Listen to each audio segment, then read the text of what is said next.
Okay. Any points from last discussion? Anybody has? We were discussing about. Yeah. We were discussing about controlling the mind. We were discussing about controlling the mind. Why? So that we can focus on Krishna consciousness. Okay, so that we can focus on Krishna consciousness. Is the best way to control. Okay, but what's going on here with this mic? Is that something's going on or it's not going on? I just checked it. Okay, well, with whom? Because then this is unnecessary obstruction. Okay, anything else? Its mind is originally made out of mode of goodness. When it comes in touch with false ego, it becomes material mind contaminated. Okay, mind is born in mode of goodness. When it comes in touch with false ego, becomes contaminated. Well, mode of goodness, it's also a combination of false ego.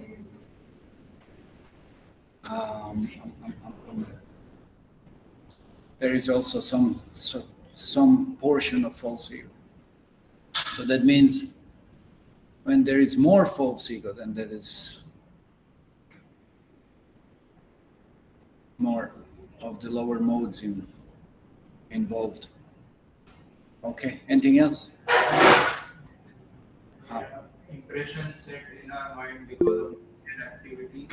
So the most abominable may seem the most beautiful thing, but one should use intelligence to discriminate. Okay, we should use intelligence to discriminate between abominable and not so abominable things in this material world. So intelligence is fortified by knowledge. Okay, anything else? Nobody else remembers anything? Some points. Okay, I'll read the verse again. It's a very nice verse. It says, Yato yatonish chalati manas chan chalam astiram tator tatas tatonyam yaitad atmanyeva vasham nayet. So it's a very nice verse. It's very poetic. From wherever the mind wanders due to its flickering and unsteady nature, one must certainly withdraw it and bring it back under the control of the self. So we discussed this verse already practically 2 last sessions. So let's today go and hear. Do we have volunteers for Acharya's commentaries? You're only one. I saw him down on the table, on the desk. Yeah, but he's not here. What's the point? Is it? Okay, fine. So maybe we can start with that. Who has first one? Vishnu Chakravarti? Okay. Yeah, just come here. Just turn the laptop towards, And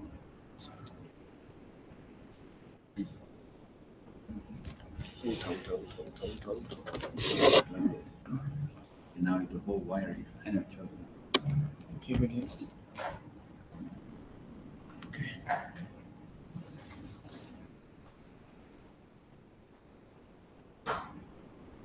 Okay, so this is a little bit studious kind of this for those who are not so much aware. Should be that's at least what was intended to be. Discussion on commentaries of various Vaishnava Acharyas. What do they say of the particular verses in Bhagavad Gita? So we can go a little deeper. We can see their views, their realizations, and then we compare that with Srila Prabhupada's commentary, purport. So it requires little attention. It requires little interest to hear Bhagavad Gita.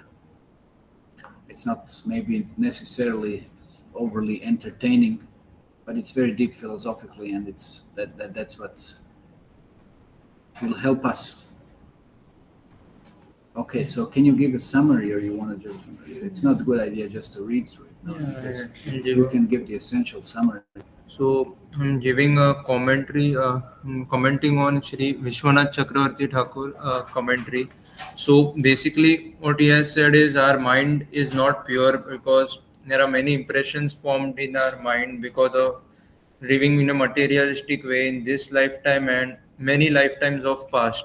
So that is why mind gets attracted towards mode of passion a lot, and it becomes impure. And once our mind becomes impure, it flickers and goes here and there. So when this situation happens, one should practice again the steps of Dhyan Yoga and bring his mind in control. So what I want to say about is one should not try to control his mind by himself. It is not possible. So in the ninth canto of Srimad Bhagavatam, we get example 9.4, Amrish Maharaj. So what he did, he engaged his senses in the service of Krishna. His mind in thinking about the form of lotus feet of Krishna. He used his taste for tasting the prasadam. Then he used his feet in walking to holy places like Vrindavan, and used his hands in cleaning the temple and hearing about Krishna and the words of Krishna. So he engaged everything in the service of Krishna. So his mind did not go towards material activities, and he did that 24 hours a day. So in this is a good way of controlling, perhaps the best way of controlling the mind, that think about Krishna and engage everything in the service of Krishna. So that is the way you can control the mind. Thank you. Ask them any question. Yes, like, are there any questions?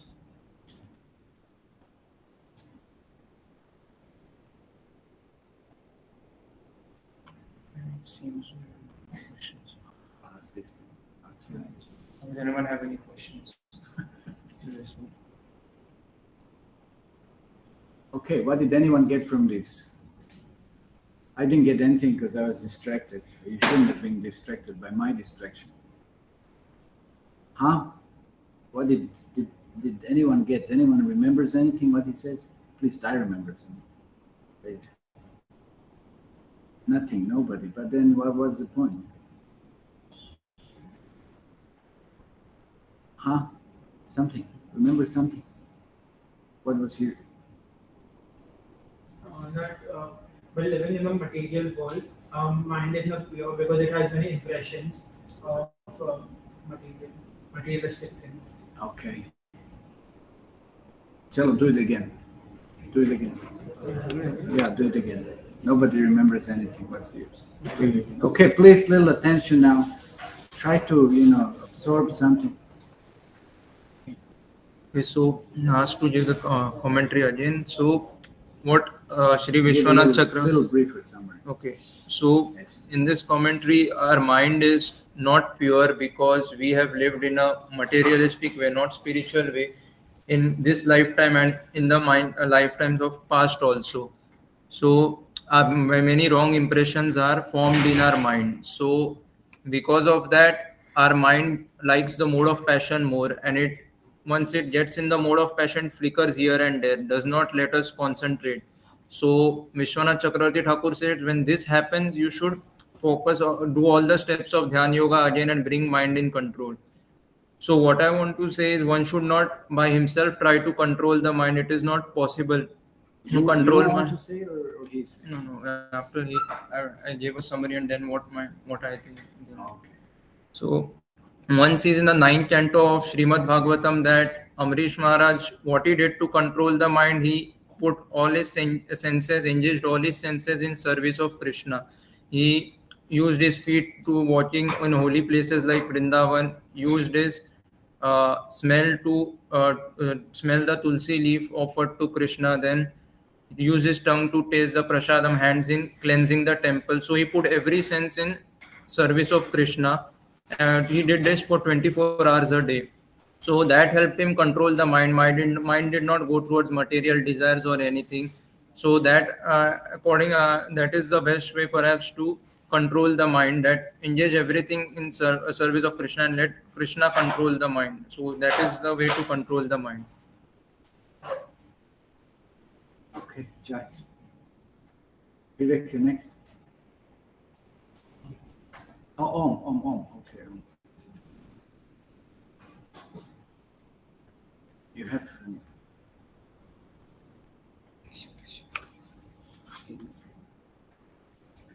What was there on the list? What was this? Is he mentioned here? Just see in the chat box.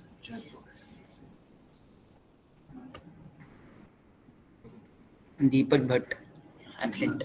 He's not here. Then who else? Roshan Yadav, he's also absent. Roshan is at the dance. Who else? My own brothers. Okay.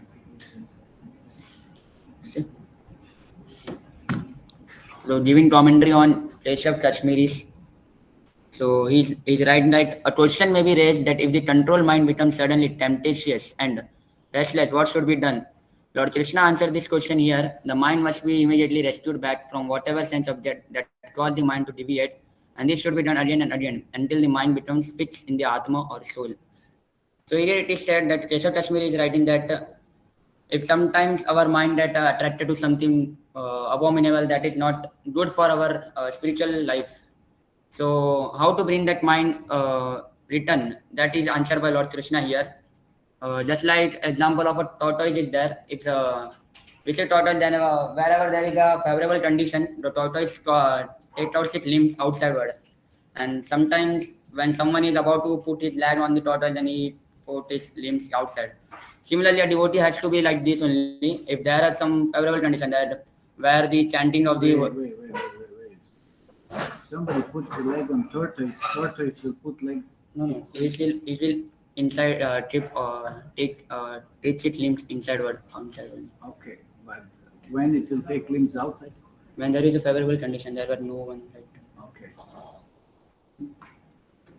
So similarly, devotee has to be like this only. Wherever there is a chanting and glorification of the Lord, he must engage his senses there. And wherever there is unfavorable condition, then mundane music are playing, then you have to stop to engage his senses there only. Okay. And similarly, like senses like tongue, if there is a prasadam, then we have to eat, and there is some non-offered food, then we have to escape from that. Okay. So this should be done that. Okay. Okay, Vivek, Ramanuja.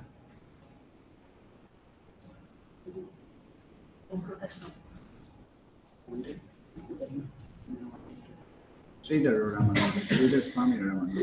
उधर बोलो. Sri Ramanujacharya's commentary.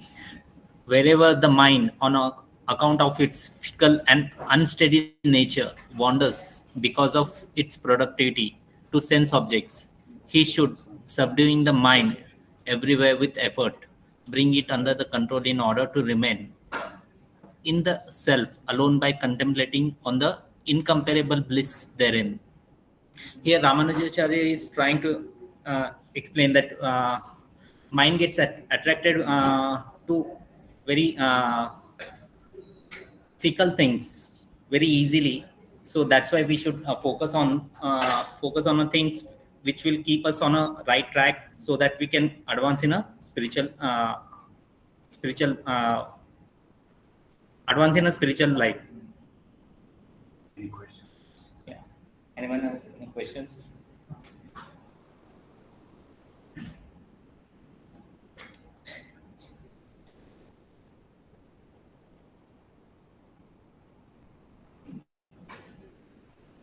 Okay, Varun.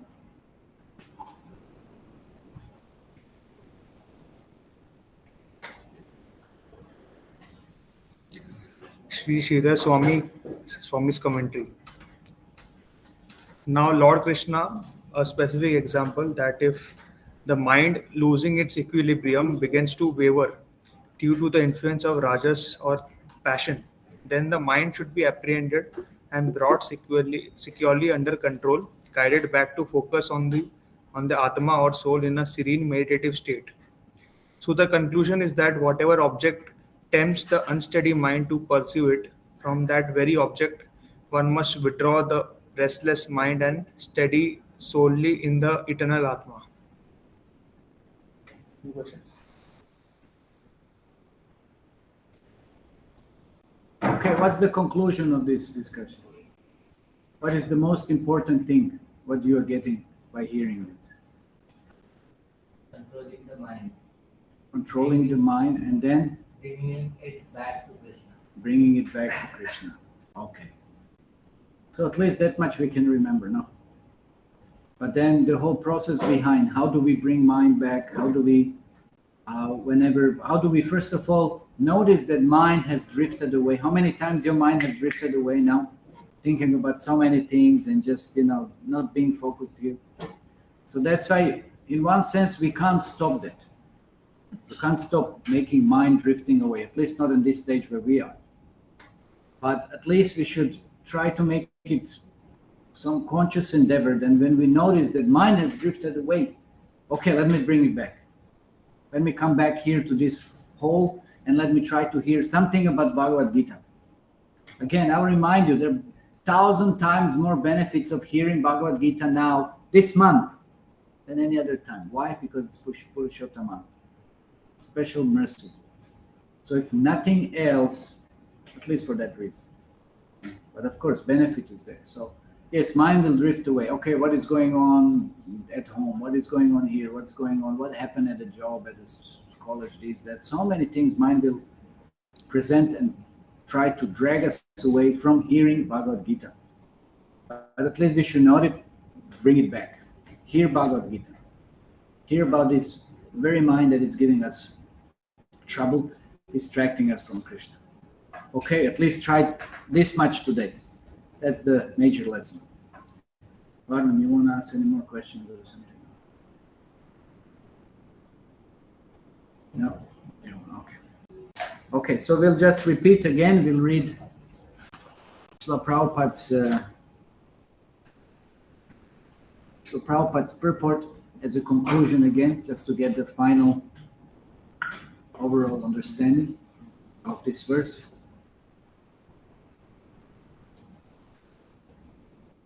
The nature of the mind is flickering and unsteady. But the self-realized yogi has to control the mind. The mind should not control him. So we are supposed to control the mind, not that mind controls us. We are so proud in this material world. We think I'm controller, I'm enjoyer, I'm doing so many things. But actually they're just puppets of our own mind. Whatever our mind tells us, we are compelled to do. Did you notice that? Did you notice that? You see something attractive, interesting, your mind says, look at this. And you have to follow. You smell something, like now, we were walking next to the Mukteshwar Mandir, and there was some agarbatti burning. Of course, I was sneezing because it was some chemical. But then I got distracted. I was singing to, just to see the mandir, just kind of, and this agarbatti was so terrible. Agarbatti, it was like some chemical, horrible thing, and I started sneezing immediately. I got distracted. Or you touch something, or you whatever, any sense, hear something, this, that, immediately mind will get it as an excuse. Okay, what about this? What about this? What about this? And it distracts you from self. So that's why yogi has to bring back the mind. Focus, what you're doing, what you're supposed to do. That's what has to happen. So one who controls the mind and therefore the senses, if one controls the mind, one controls the senses. Many times we gave the analogy from the Shastras. No? We gave the analogy from the Shastras. What is the analogy? But mind and the senses, they're compared to what? Anybody knows? Who knows? Who had heard? Who didn't hear about that analogy? So if you have heard, then you have to remember. What is mind compared to? What are senses compared to? It's a very beautiful now. This is from Katha Upanishad, one of the very important Upanishads.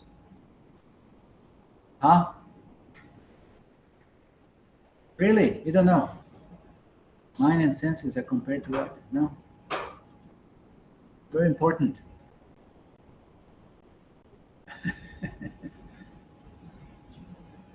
Okay, Bolo, Shiva. The senses are compared to horses, 5 horses. Okay, senses are compared to 5 horses. Mind is the reins. Intelligence is the driver, soul is the passenger, no? So if one controls, first of all, your intelligence has to be together, no? You have to have a good driver. Intelligence is the driver saying, go here, go there, directing the mind, directing the reins. Now, sometimes, you whip the horses, you kind of make them go, you kind of, make them stop.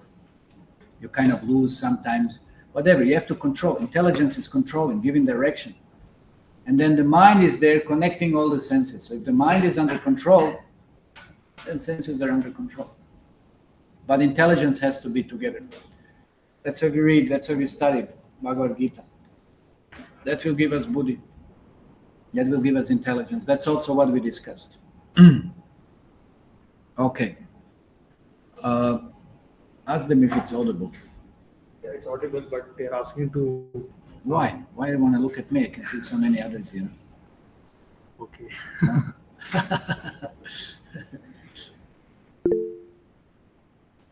Somebody has raised his hand. Okay. Can't see anything. Can't see anything. How about now? Okay. They will.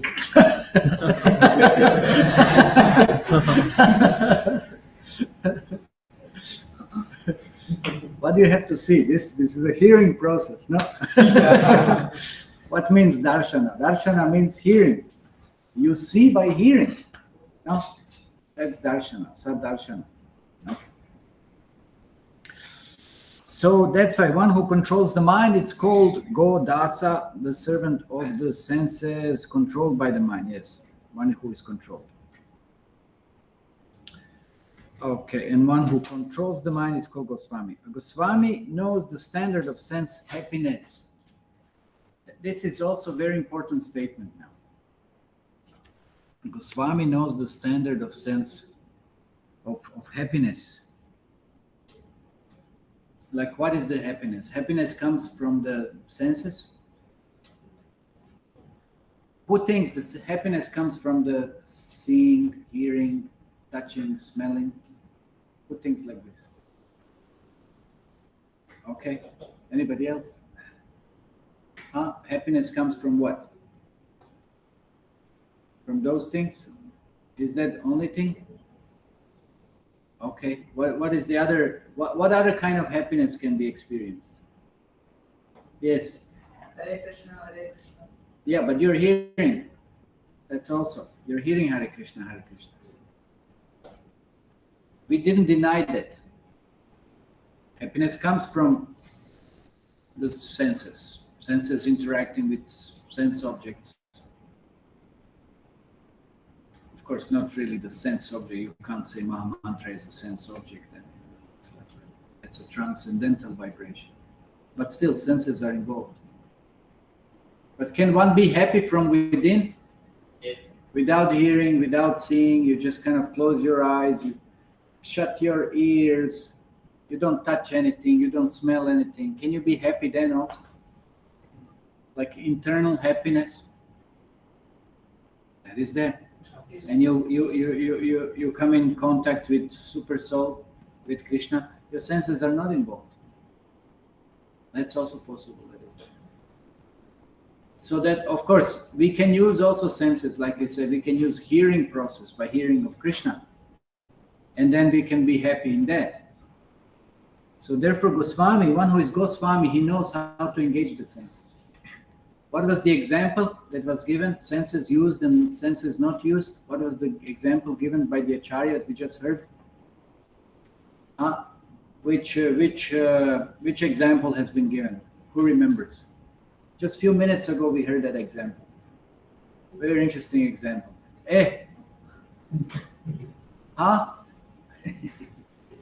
What was the example? You read it, Baba. Why are you raising your hands? Yeah, that's the one you wanted to say? No, you see? He gave the example. He read, one of the acharyas said, and he doesn't know what it is.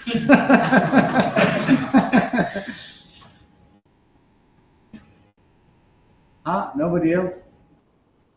You heard him talking about?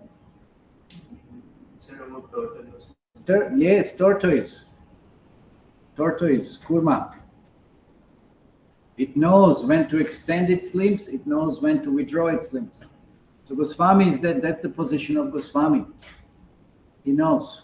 Kurmangainiva sarvasha. That is in second chapter, end of second chapter Bhagavad Gita. Sitadir Muni is described. One who knows how to Extend his senses, withdraw his senses where it's required. That is Goswami. Okay, anyway. He knows what is real happiness, how to get real happiness. So in transcendental sense happiness, Srila Prabhupada points out, he says the senses are engaged in the service of Rishikesh, the supreme owner of the senses, Krishna. Serving Krishna with purified senses, it's called Krishna consciousness. That is the way of bringing the senses under full control. What is more, that is the highest perfection of yoga practice. Okay, so that's, if we want any yoga, yoga means connection, linking with Krishna, that's the highest process, and of course we get the highest benefit of highest happiness. Okay, any comments on this verse? Anything anybody wants to inquire about, add, subtract, anything? Or this is clear? Do we learn something from this verse? How to withdraw the mind, how to control the mind? That's what's hopefully desired. That's what the purpose of this discussion is. Okay, so now everything is clear. Sure? Maybe I would suggest again, sometimes, because we hope this to be a study, a little bit study kind of class. That sometimes you bring some note or some paper at least and note some points down. Because I am very discouraged when you don't remember anything next class when we discuss again about these points. You completely forget everything. It's good that you remember to come back to temple for this class. That's nice, but that's not good enough. You know, before we had devotees coming, you can ask Badam Prabhu, he's there, he's coming for the last 10 years and more. You know, they would make notes and we would have a test. It's exciting test because it's a fun. It's not like test or any other test, but it's a very exciting test. And you learn so much. And then we have a test and then we discuss these things again. But now if I ask you for a test, you wouldn't know anything. Complete zero. You know, we are coming to temple, we are hearing about Bhagavad Gita. What did we learn? Nothing. Nothing. But then what is this? What does this says about us? No? What is the point? And why we are sitting here? Of course, we benefit. Some benefit is there. But it's not too much. It's not too much. So can we have something like this done at least from next time? Can we bring some paper and pen? Or if you want to write in your mobile at least some points, whatever now, any medium to use it to try to recollect something. Because if you just hear, you know what are the statistics? When you come for a class and you just sit like this for a class, you know how much you might remember? You're lucky if you can remember maybe 10 to 10%. You're lucky. And then you walk out, after some time you'll just won't remember anything. Confirm. If you note things down, you'll remember about double than that. Yeah. And if you hear, you note things down, you read those notes after some time, more than 50% you'll remember. And then if you do all of these, and then you even talk to someone about it. Oh, yesterday in the class, we discussed about the mind, how one controls the mind is Goswami, and one who doesn't, is Godasa, and then how to control the mind and so forth. Then it's yours forever. Then you remember so much. Almost, maybe not 100, but at least 80, 90% you remember.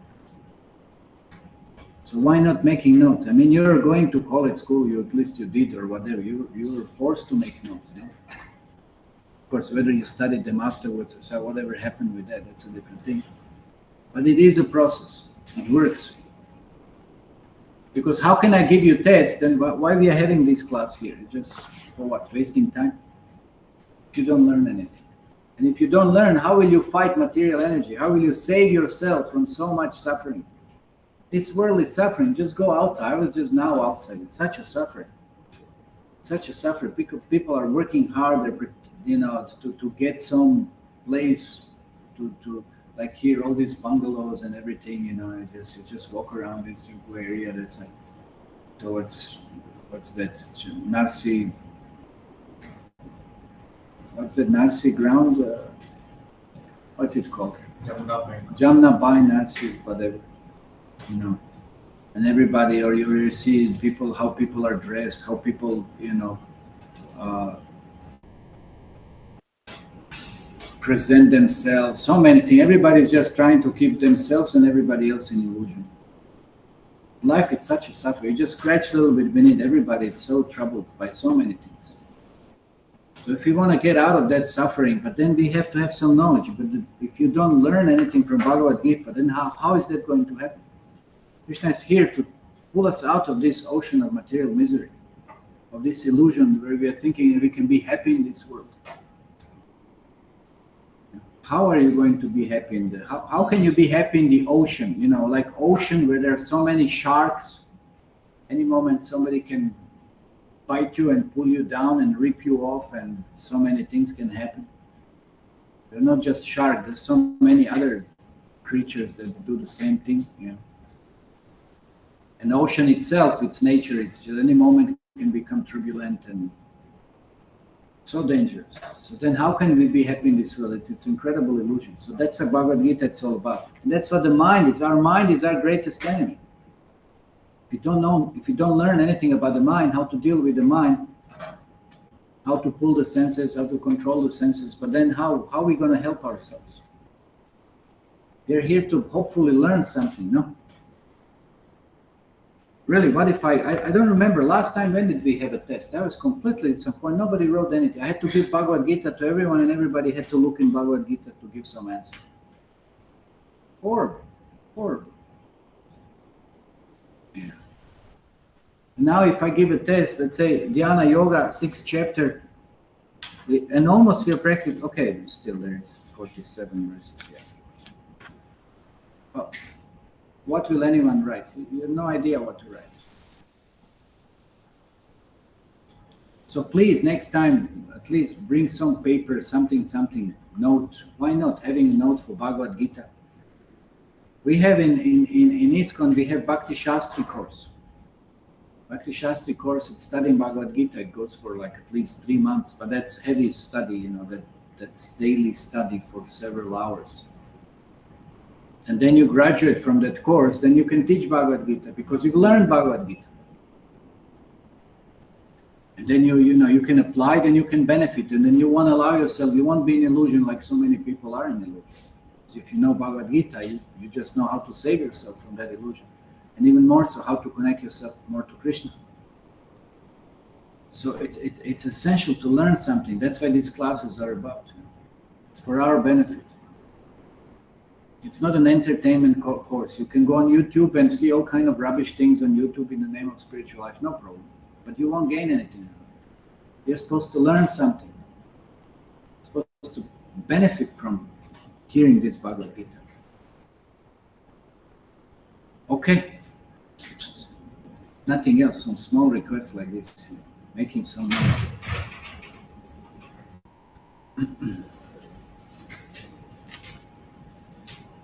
Okay, then we'll start another verse.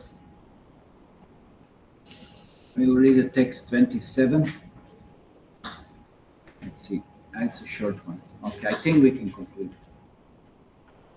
it. Okay, it says like this.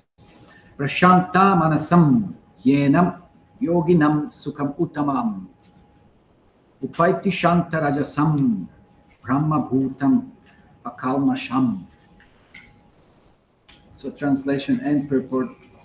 Yeah, we'll read the purport. So Prabhupada also. The yogi whose mind is fixed on me verily attains the highest perfection of transcendental happiness. He is beyond the mode of passion. He realizes his qualitative identity with the Supreme, and thus he is freed from all reactions to past deeds. So that's another thing. If you can focus on Krishna, realize that you're also in quality equal to him, then you can attain highest perfection of transcendental happiness. What's the difference between transcendental happiness and ordinary happiness? Who can say this? Who knows? What is the difference?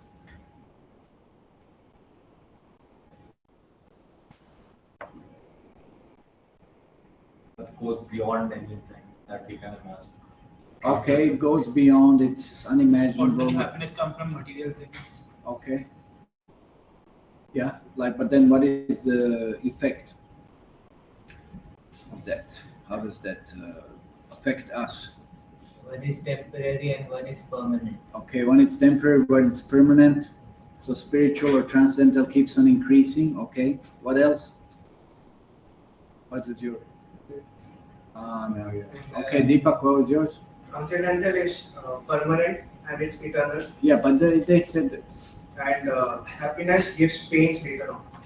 Initially we feel good, but afterwards it is Material happiness gives us pain later. Okay, some kind of thing. Yes. and transcendental happiness we get from internal. So internal. And the material happiness we get from external. Okay. Well, not necessary. You can get from external, but connecting it to Krishna also. That's not something. And you may say like this, but it's not necessary. Okay, Vivek, something. He already wrote. Okay, I'll just add another thing. Material happiness, it's happiness which is cessation of suffering actually. When you don't suffer, you think, oh, I'm happy now. This is actually how material happiness is defined. It's not real happiness. It's just cessation of suffering. You don't suffer and then you feel like, wow, okay, now it's nice. Like you're outside and it's so hot and humid, of course it's little not so much, but and then you come here, cool AC room, and say, oh wow, nice, what a cool space, you know, and feeling, yeah. So, or many other sufferings are there. Or let's say you have a pressure, you have to run for a toilet or something, no? And then you're relieved, and then you say, oh, what a happiness. You know? So that's material happiness. It's cessation of suffering. When you don't suffer. That's why people talk about liberation. Liberation from miseries. But that's not bliss. That's not transcendental happiness. Because you're not suffering, but you're not either experiencing any bliss. It's not really a happiness. It's just that you don't suffer. It's kind of a neutral position. And then we consider that, oh, this is happiness. Well, it's happiness after some time, but later on it becomes boring. No?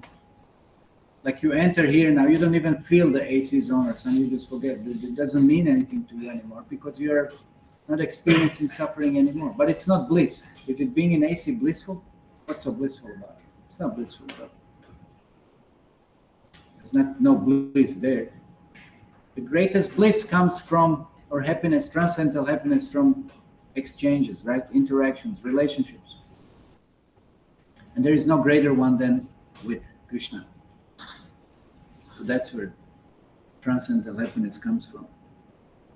So the yogi whose mind is fixed on me attains the highest perfection of transcendental happiness. He is beyond the modes of passion.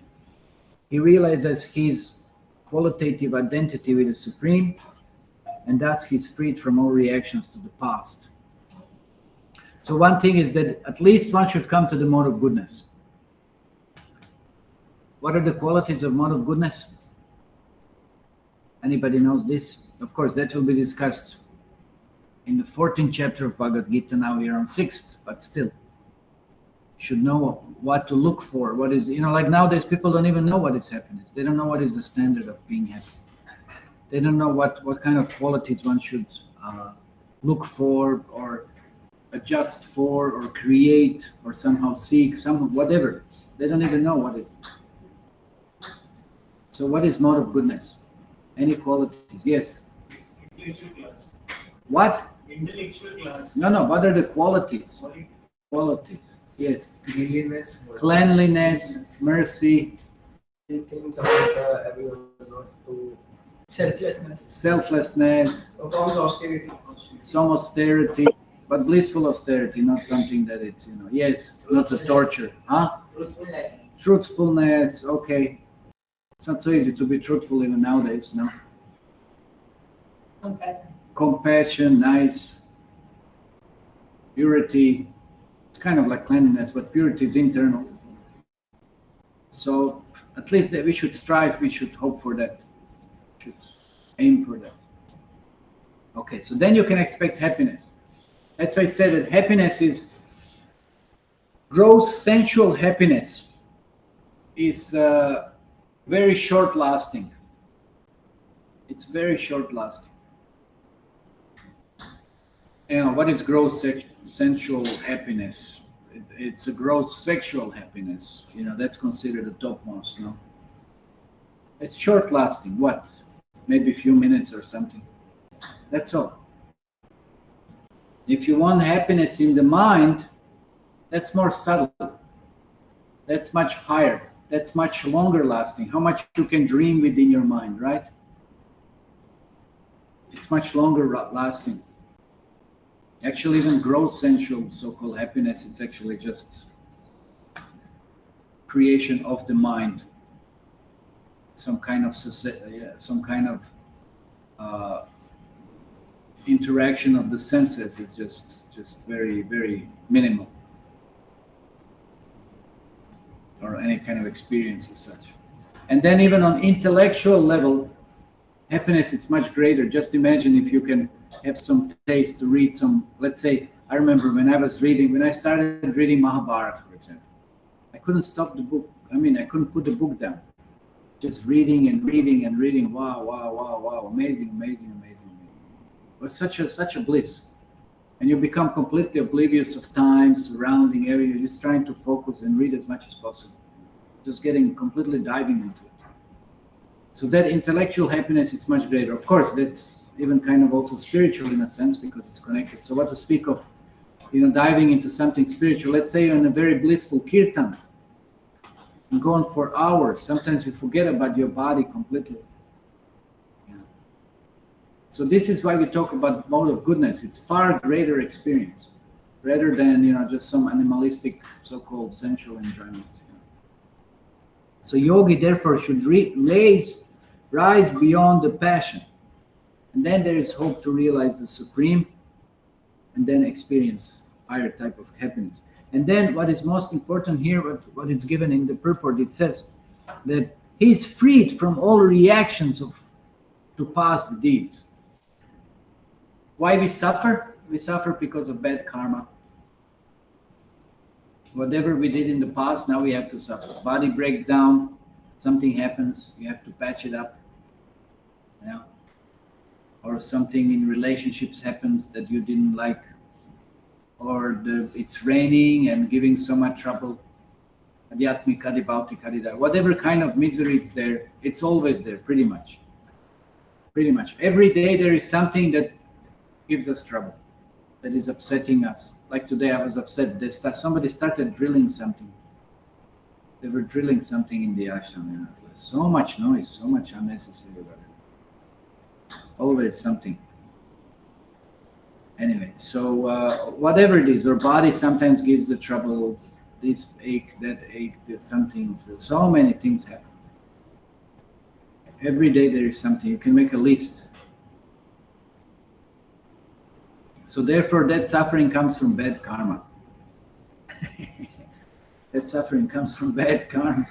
So if you want to get rid of bad karma, you better practice spiritual life. If nothing else, you practice spiritual life. No, promise yourself, I don't want to suffer anymore. I don't want to go through these miseries of material world. So if we practice spiritual life, that's called akarma. Because any work, any activity we do, we dedicate to Krishna. We are free from reactions, good and bad. Free from reactions. We are not accountable. We offer it to Krishna, whatever it is. Please, Krishna, purify this. Whatever I've done. Of course, it has to be in connection to Him. But if independently we act, then we'll have to get a reaction. And even let's say it's a good reaction, but you may get good reaction, but is this world good? Think about that. Is this world very nice and good? No, that's the whole point. So even if you're about to experience something good, but still the environment is so bad, you won't have a good experience. Then what is the use? What is the use? And then what to speak if you do something bad? Like somebody cheats you. I don't know. Somebody cheats you for money or something or whatever. And those people don't realize how much they will suffer, how much they will be cheated. Somebody will cheat them. Material energy will make arrangement that they lose so much, even more, much more than what they have cheated somebody else. That's the law of karma. So that's why better we act in this world, that we connect everything to Krishna in the way Krishna is telling us, and then we are free from reaction. So that's what the yogi does. His mind is focused on Krishna. He knows about Krishna, And when he acts like this, then he's free from all karma. He doesn't create any more karma. Because by definition, this is given in Bhagavad Gita, 8th chapter, beginning of 8th chapter. It says that every action that one performs creates his next body. Those activities create his next body. That's the definition of karma. Whatever you do, any little action. So Prabhupada said that, in one day, how much karma you do, you cannot expend for 1,000 lifetimes. Can you imagine how much karma you're doing in every day? What you speaking, what you doing, what you even thinking, so many different things. This amounts to 1,000 lifetimes. If you would be a yogi, and just say, okay, and yogi doesn't have to eat, doesn't have to breathe practically also. And you just sit down like for 1,000, so much duration of time that would be for 1,000 lifetimes, That's only one day of karma that you do now in Kali Yuga. Of course, in Kali Yuga, people are very active in so many ways. So that's why so much more reaction. We can't imagine how much by speech, by any activity, just by walking or something, how many bugs ants we are killing, or something happens. By breathing, how many bacteria, like some Jain people that put the mask, this and that doesn't work. It's not going to work. Whatever you're cooking, whatever you're using, whoever made that product, what was involved in that, making that product, how many sinfulness, how many things. So many things are connected. We have no idea how much karma we are collecting. So you want to stop that cycle, then better be serious about applying this knowledge. Gaining and applying this knowledge. It's extremely serious things. Otherwise, you don't get out of cycle of suffering. Samsara davanala lidaloka janma mrityu jara vyadi dukkha dosham. Again, one cycle, and one birth, another birth, another birth. You don't get out. It just gets worse and worse. Unless we become serious about spiritual life. So that's a yogi who knows the art, he'll be freed from that. Okay, our time is running. I'll just read the purport. Brahma Bhuta is the state of being free. Brahma Bhuta prasanatmana shochati nakankshati samasarveshu bhuteshu mad bhaktim labate param. That is verse that will come later in Bhagavad Gita. Huh? No. It's not 7th chapter. I think it's 14th chapter.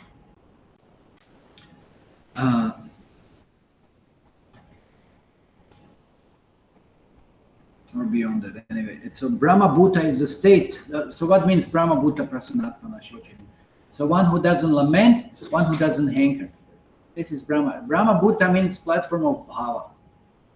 That's a very high spiritual state.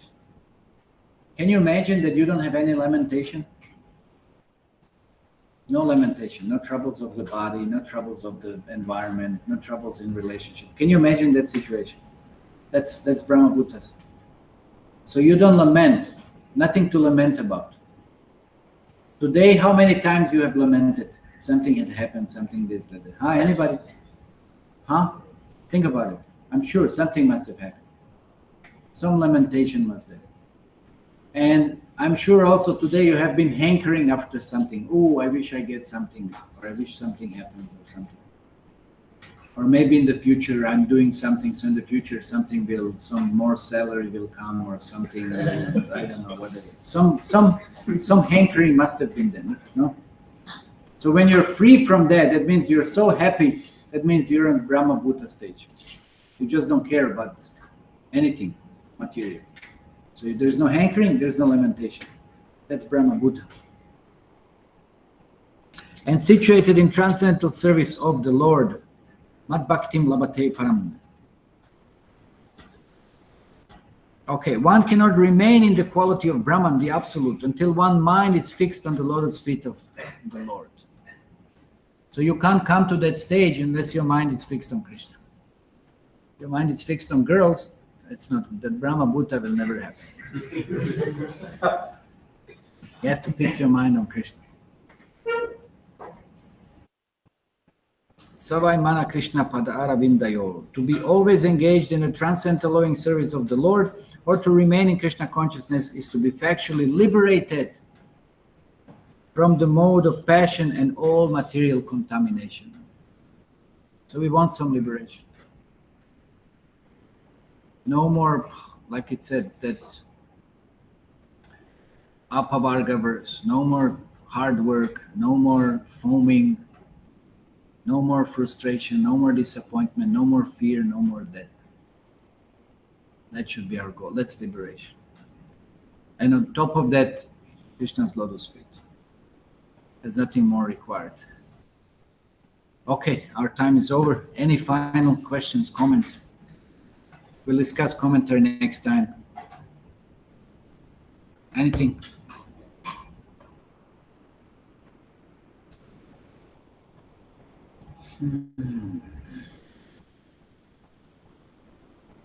Can you see if there is anything in chat box?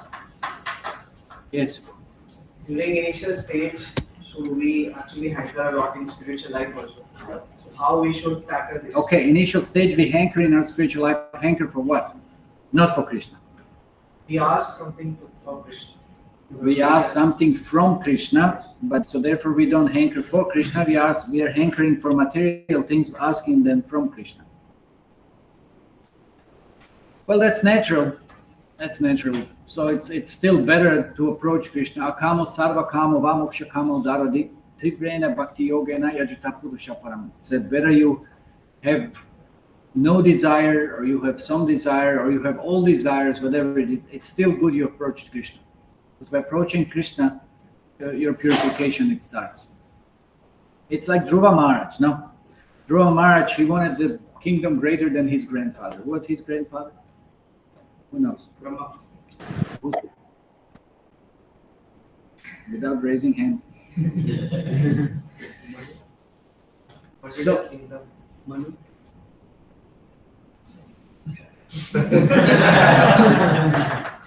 So he wanted, and that's what's his desire. But when he met Vishnu, when Vishnu came and touched him with his conch shell, immediately became purified and enlightened. He was in such an ecstasy, he was in such a bliss. And he composed the verse. He said, what a fool I was. I was asking for pieces of broken glass, and I have such a jewel, here.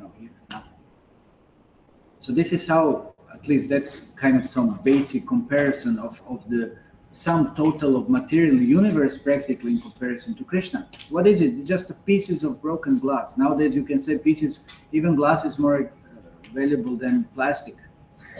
Nowadays any ornaments or whatever, they're just plastic.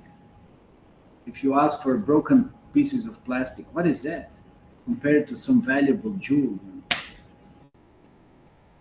So that's what Krishna is. So when one practices spiritual life, well, okay, initially that's good. At least Dhruva was directed, okay, go to forest and approach Krishna. Even though you have some hankerings, material desires, but that will become purified. But once you really get Krishna, then you'll realize how insignificant it is.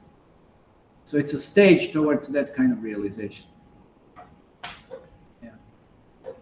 So it's a stage of gaining more. I mean, we all have some initial desires like this. Want some material settlement, this and that. But then you realize in life, actually, there is no material settlement. You can never really settle. There's no material settlement. You can settle in some other way.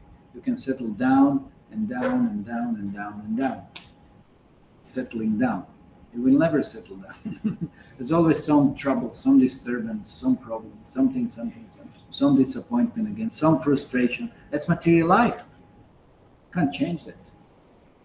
So therefore, when one surrenders to Krishna, starts practicing spiritual life, then that is that jewel. And you won't care anymore about all the other things. And you were thinking, how foolish I was, asking for these broken pieces of plastic. How foolish I was. And I was wasting my time. Confirmed 9 o'clock. Okay, we'll stop here. Shri Prabhupada ki jai.